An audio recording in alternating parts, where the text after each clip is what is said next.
রাজের দেবশ্রী মোড় সংলগ্ন ক্ষুদিরাম সরণিতে বিপ্লবী অমর শহীদ ক্ষুদিরাম বসু আত্মবলিদান দিবস উপলক্ষে শ্রদ্ধা নিবেদন ও স্মরণ অনুষ্ঠানের আয়োজন করা হয় নিখিলবঙ্গ শিক্ষক সমিতি রায়গঞ্জ আঞ্চলিক শাখার পক্ষ থেকে।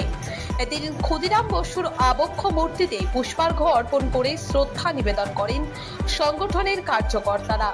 অনুষ্ঠানে বিপ্লবী হেমচন্দ্র কানুনগ ও বিপ্লবী সত্যেন বসুর সুযোগ্য শিষ্য ক্ষুদিরাম বসুর দেশের প্রতি আত্মত্যাগ, দেশপ্রেম এবং স্বাধীনতা সংগ্রামে তার অবদানের বিভিন্ন দিক নিয়ে আলোচনা করা হয়।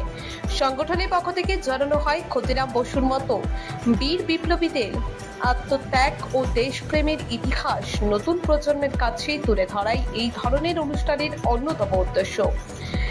তার আদর্শ ও আত্মত্যাগ থেকে বর্তমান প্রজন্মকে দেশ ও সমাজের প্রতি দায়বদ্ধ হওয়ার শিক্ষা নিতে হবে।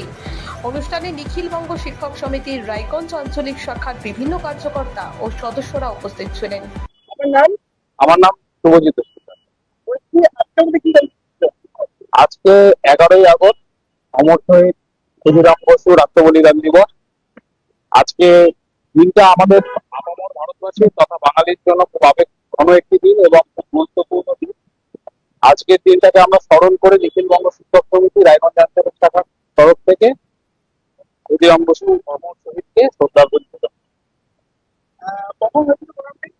প্রোগ্রামটা শুরু হয়েছে ঘড়ি মোড়ে, এই দেহশ্রী মোড়ে সন্ধ্যে 6:30 থেকে, এবং এখানে আমরা বক্তব্য, গান এবং কবিতা আবৃত্তির মাধ্যমে আমরা ক্ষুদিরাম বসুকে শ্রদ্ধাঞ্জলি নিবেদন করছি।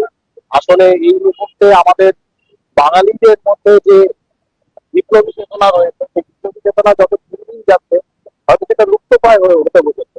তাই আমরা বাঙালিরা নিজেরা যাদের ইতিহাস ভুলতে শুরু করেছি বা আমাদের বলা ভালো যে ইতিহাস ভুলিয়ে দেওয়া যে ষড়যন্ত্র শুরু হয়েছে, তার বিরুদ্ধে একটা পাল্টা যে প্রতিবাদ এক ধরনের বলা যেতে পারে, বা বলা যেতে পারে যে পাল্টা যে জিনিসগুলো আমরা আমাদের ইতিহাসে দীর্ঘদিন ধরে পড়ে এসেছি বা আমরা জেনে এসেছি বাঙালির আসল ইতিহাস, সেই ইতিহাসটা যাতে বাঙালি তার মন থেকে ভুলে না যায়, সেই কারণে আমরা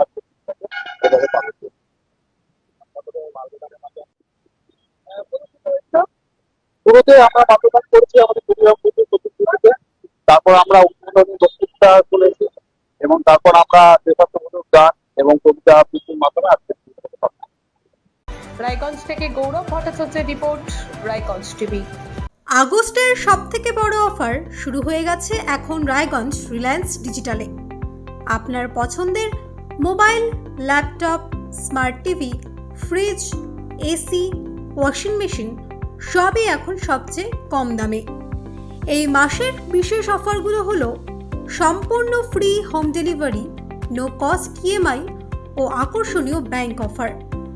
বাজাজ ফাইন্যান্সে সর্বোচ্চ 15,000 পর্যন্ত ক্যাশব্যাক, এইচডিবি ফাইন্যান্সে সর্বোচ্চ 11,000 পর্যন্ত ক্যাশব্যাক। এছাড়াও ল্যাপটপ কিনলে তার সাথে অ্যান্টিভাইরাস একদম ফ্রি, সাথে 2 বছরের ওয়ারেন্টি ফ্রি। সেরা দাম, দুর্দান্ত অফার আর নিশ্চিন্ত সার্ভিস সব একসঙ্গে শুধুমাত্র রায়গঞ্জ রিলায়েন্স ডিজিটালে। তাই আর দেরি নয়, চলে আসুন রায়গঞ্জ রিলায়েন্স ডিজিটাল গীতাঞ্জলি সিনেমা হলের কাছে এবং নিয়ে যান আপনার পছন্দের গ্যাজেট সেরা অফারে।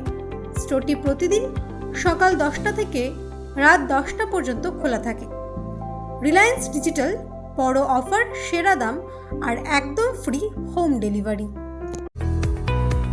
এইমস ভুবনেশ্বরের চিকিৎসক বর্তমানে রায়গঞ্জ গভর্নমেন্ট মেডিকেল কলেজে অ্যাসিস্ট্যান্ট প্রফেসর হিসেবে কর্মরত ডক্টর সর্বানন্দ মণ্ডল এখন বসছেন নিউ বেঙ্গল মেডিকেলে। এখানে বিনা অপারেশনের মাধ্যমে আধুনিক ফিজিক্যাল মেডিসিন, ইনজেকশন ও বিশেষ থেরাপির মাধ্যমে কোমর, হাঁটু, ঘাড়ের ব্যথা, বাতের সমস্যার সফল চিকিৎসা করা হয়। এছাড়াও এখানে সিনিয়রদের জন্য হুইল চেয়ার, স্ট্রেচ সহ আধুনিক সরঞ্জামও পাবেন। ঠিকানা সৎসঙ্গ রোড, উকিলপাড়া, রায়গঞ্জ, উত্তর দিনাজপুর। যোগাযোগ number 9382968820। Doctor Sandeep Agarwala nephrologist অর্থাৎ কিডনি বিশেষজ্ঞ নিয়মিত রোগী দেখছেন রায়গঞ্জ নিউ বেঙ্গল মেডিকেলে, যাদের শরীর বা পা ফুলে যাওয়া, প্রস্রাব চাপ কম বেশি হওয়া, উচ্চ রক্তচাপ, প্রস্রাবে ফেনা হওয়া, ক্রিয়েটিনিন বেড়ে যাওয়া, ডায়াবেটিস জনিত কিডনিতে সমস্যা, কোমরে কিডনির পাশে ব্যথা, এইসব রোগে চিকিৎসা করছেন। তিনি প্রতি মাসে প্রথম ও তৃতীয় শুক্রবার দুপুর 1টা থেকে বসছেন। ঠিকানা সৎসঙ্গ রোড, রায়গঞ্জ। নমস্কার, আপনার ব্যবসার প্রচার কি ঠিকভাবে হচ্ছে না? চিন্তা নেই, রায়গঞ্জ টিভি আছে আপনার পাশে। আমাদের চ্যানেলের মাধ্যমে আপনার ব্যবসা বাণিজ্য, দোকান, শোরুম, কোচিং সেন্টার বিজ্ঞাপন পৌঁছে দিন হাজার হাজার মানুষের কাছে। কম খরচে বেশি প্রচার। বিজ্ঞাপন দিতে আজই যোগাযোগ করুন 7014888607 অথবা 7029082947 এই নাম্বারে। রায়গঞ্জ টিভি উত্তরবঙ্গের ভরসা নিউজ চ্যানেল। বিশ্বাসযোগ্য প্রচার সঠিক মানুষের কাছে।